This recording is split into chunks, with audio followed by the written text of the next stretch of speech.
تخيل في اسم من اسماء يسوع ذكر في الكتاب المقدس، وتحديدا في النص بتاع اشعياء 9:6، النص اللي بيقول ولد لنا ولد واعطي اسما وتكون الرياسة على كتفيه ويدعى اسمه ملاك المشورة الأزلية أو العظمى، ملاك المشورة العظمى.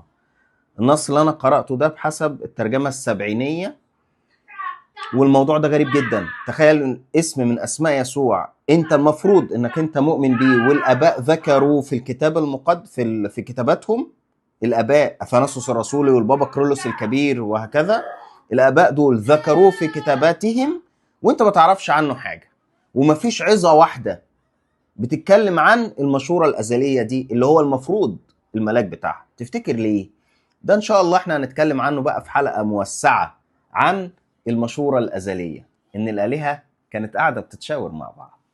انتظروها إن شاء الله قريب جدا، قربت تخلص يعني. يا مسهل، أهلا بكم.